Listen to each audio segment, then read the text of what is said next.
Hi, my name is Paul Kegler from Dancing Ivories. I'm the owner. I did the restoration on your piano for Yuri. Um, I know you've been patient and I thank you for that. And Yuri's been through a lot of stress with this project, as I have too. But the bottom line is, finally this player has been restored correctly. It's been a long time, it's been a process. I've had a lot of extra work and time to get this restored and selecting the materials and fixing some mistakes that were made elsewhere.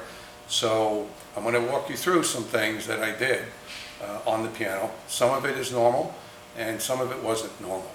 But it's all restored correctly, it's all working perfectly, as you'll see when you get it. And I'll put another video up that you can see how it works. So let me take the camera and I'll give you an idea of what we did. This black piece here is the player stack. Has the valves, pouches, gaskets, pneumatics, strikers, the wind motor up top here that turns the roll. But the player stack is what operates each individual note of the piano action. Manually, it's pretty simple. When we depress a key, the action moves, the hammer moves, and the note fires. Down inside, it's difficult to see, but there's one small pneumatic, and I'll show you what that is momentarily. There's one small pneumatic for each note. Those pneumatics I had to remake completely from scratch because the old wood and the old cloth was just too shot. So it was a much better job for me to make the pneumatics from scratch.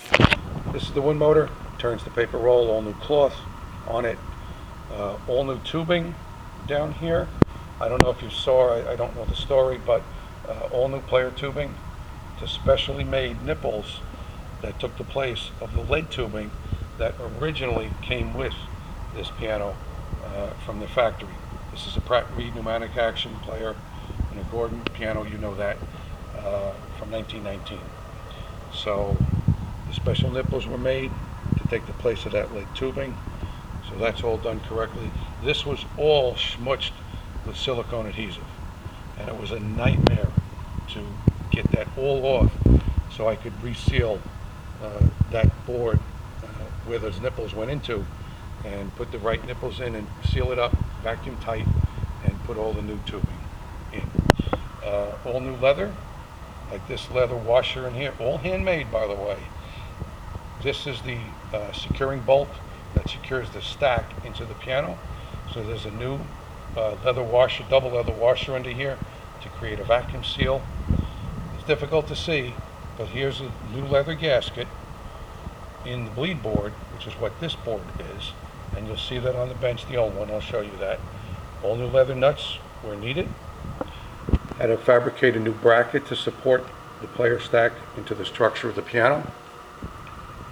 Everything's been cleaned up. Again, you can see all new leather nuts. Even the tiny re-roll play friction brake pneumatics have been done. There's another pneumatic under here that controls the spread of these on re-roll and play. That's on this particular action. When we go down below, this is the bellows that lets you operate the player system. This is where all the suction is created and exhausted by using the foot pump pedals. But all new leather on the pallet valves, inside and out. These are the exterior ones. There's a matching set inside the pumper, which is what this part is. You can see it move. You can hear the springs work. But there's another valve, just like this, inside. So one are exhauster valves, the other one are intake valves. Again, new leather nuts where needed. Has to be. Some new tubing, which we need to do. And the wind motor governor and tempo valves have been replaced. The wind motor governor cloth, all new gaskets here, all new cloth, all new gaskets. Everything's been changed that has been aged out, which is basically everything. So we'll go over to the bench. We'll take a look at some of the old parts. These are the pallet valves that we just saw down below on the pumpers. These are the original ones from 1919. They're dried out, they're shot, and they're no longer capable of creating an airtight vacuum seal. These are the old ones, these two. This is one that was changed. Leather was used, but the wrong type of leather. Wasn't tanned correctly, it has the wrong nap, the wrong thickness, the wrong flexibility. These are old pneumatics, old gaskets, leather gaskets from the player stack. Again, they're old, they're almost 100 years old. They were made by hand in the player piano factory. And at this point, they're all dried out. They lose their memory capability, they lose their sealing capability, and they become much too porous. This is the upper valve seat on the player stack, on the Pratt Reed player stack. It's all one piece. Again, special leather, needs to be a certain thickness, needs to be a certain softness, compressibility, and not being porous. So that's all been changed too. Here's a gasket, original condition. These are all original here. Another little tiny gasket that was never changed. But at this point, as I mentioned before, has to be changed. These are some pieces of pneumatics, the lower part of the pneumatic from the wind motor. Somebody tried to replace these. This is a hole in the piece of wood. Not my idea of a nice hole, but it is what it is.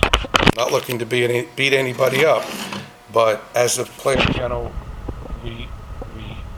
restorer and rebuilder, these are some of the things that I'm faced with more often than I care to mention, where somebody has gone in and think they can do things, and they either take shortcuts or they don't have the skill or the right tools, machinery to do this, or the right skill level, and strange things can happen.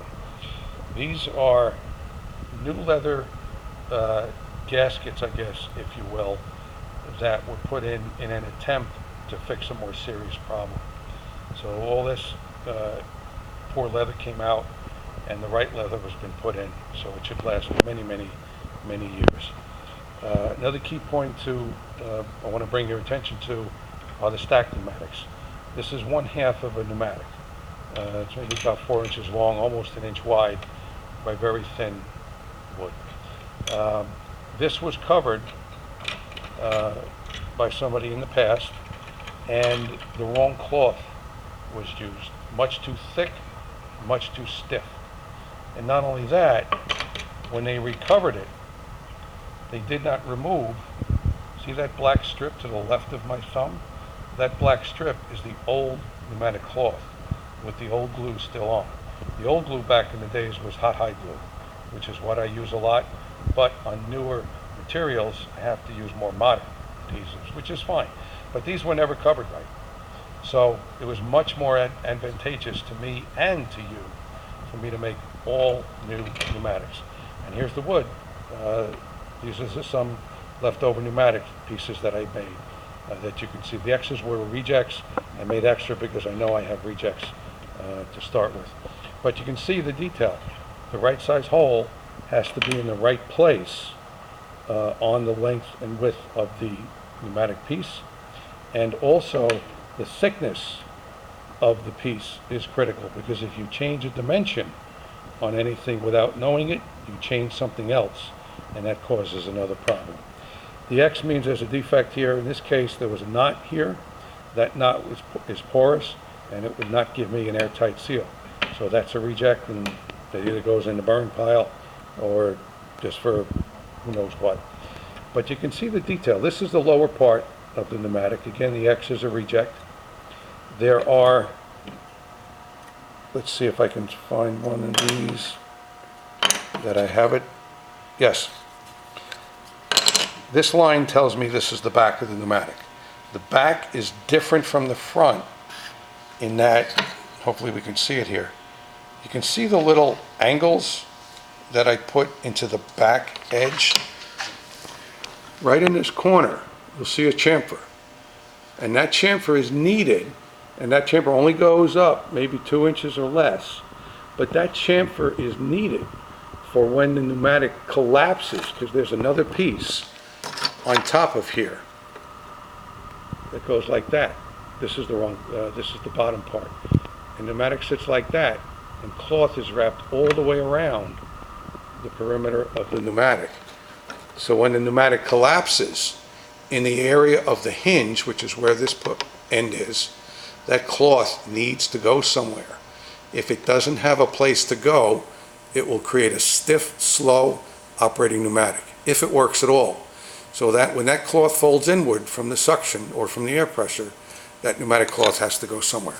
So that's why there's a little bevel, little chamfer in here. That's all done by hand. There is no machine that can do that efficient and quick and accurately. So that's all been done. So there's been a lot of handwork, been some headaches along the way. I know you've been very patient, and I thank you for that.